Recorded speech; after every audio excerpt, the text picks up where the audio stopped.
বহু পুরনো দিনে রেন্ট বিল কেটেই টেনেন্সি ইন্ডাক্ট করা হতো, টেনেন্সি দেওয়া হতো, টেনেন্ট ইন্ডাক্ট করা হতো। তখন না ছিল কোনো এগ্রিমেন্ট, না ছিল কোনো রকম লিখিত লেটার অফ ইন্ডাকশন। শুধুমাত্র বিশ্বাস ভরসায় রেন্ট বিল ইস্যু করে টেনেন্সি ইন্ডাক্ট করা হতো, টেনেন্টকে ইন্ডাক্ট করা হতো। আবার রেন্ট বিলে অনেক রকম প্রবলেমও থাকতো। যেমন ধরুন, টেনেন্ট একটা ঘরের গ্রাউন্ড ফ্লোরে আছেন, রেন্ট বিলে শুধু টেনেন্টের নাম করে লিখে দেওয়া হলো, প্রেমিসেস নাম্বার দিয়ে দিল টেনেন্ট। এইতে অনেক রকম ডিফিকাল্টিজ অ্যারাইজ করতো। যেমন টেনেন্ট যদি খুব বদমাইশ লোক হতো, তাহলেই ভাড়া দিয়ে দিতে, হঠাৎ করে ভাড়া বন্ধ করলো, ভাড়া বন্ধ করে রেন্ট কন্ট্রোলে দিতে শুরু করলো পুরো বাড়িটার, অথচ সে একটা ঘরের টেনেন্ট। কিন্তু ল্যান্ডলর্ডের কাছে এমন কোনো ডকুমেন্ট নেই যে ল্যান্ডলর্ড প্রমাণ করতে হবে একটা ঘরের টেনেন্ট, কারণ বিলে বাড়ির প্রেমিসেস নাম্বারটা দেওয়া আছে, লোকের নাম দেওয়া আছে। এরকম বহু মামলা দেখেছি ল্যান্ডলর্ডের হাত থেকে ল্যান্ডলর্ডের পোর্শন ছাড়া পুরো বাড়িটাই চলে যেতে, টেনেন্ট পুরো বাড়ির ওপর টেনেন্সি দাবি করে বসে আছে। কারণ রেন্ট বিলটা সেভাবেই লেখা, রেন্ট বিলে প্রেমিসেস নাম্বার দেওয়া আছে আর টেনেন্টের নাম দেওয়া আছে। এইভাবে আগে হতো, কিন্তু পরবর্তীকালে যখন এই ধরনের সমস্যা অ্যারাইজ করলো এবং সেটা যখন জনসমক্ষে চাউর হয়ে গেল যে এইভাবে বিল দিয়ে ইন্ডাক্ট করলে পরবর্তীকালে টেনেন্ট চাইলে পুরো বাড়িটাকেই দাবি করতে পারে, তারপর থেকে এগ্রিমেন্ট হওয়া শুরু হলো বা লেটার অফ ইন্ডাকশন হওয়া শুরু হলো।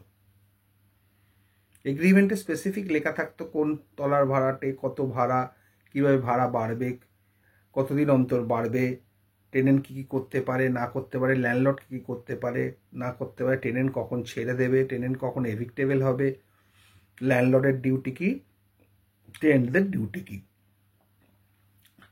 এগুলো লেখা হলো। তখন হয়ে গেল এগ্রিমেন্ট। এগ্রিমেন্ট হওয়ার সুবিধে কি?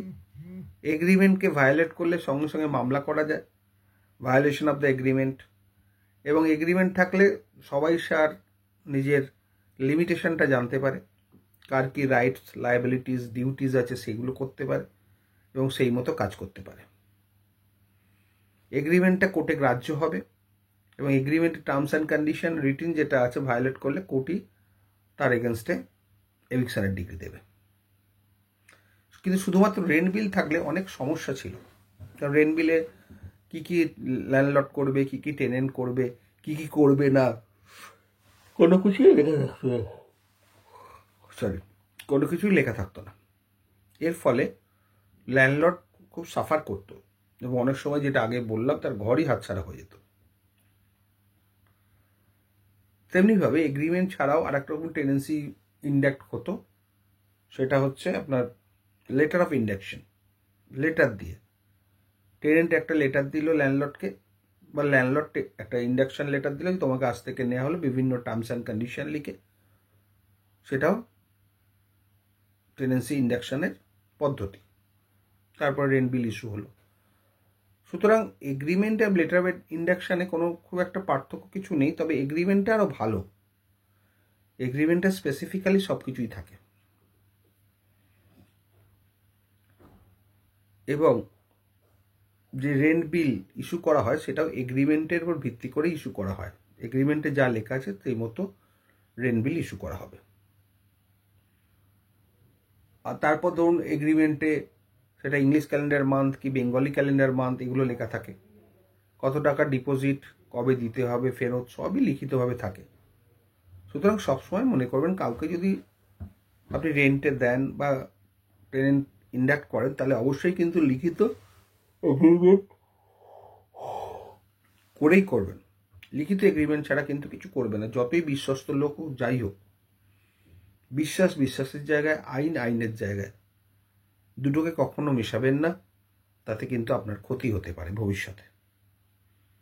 রিলেশনটাকে রিলেশনের মতোই দেখুন, আর লিগাল রিলেশন সেটা লিগাল রিলেশনের মতোই দেখুন, তাতে সম্পর্কও ভালো থাকবে, কাজও ভালো হবে। ভালো থাকবেন।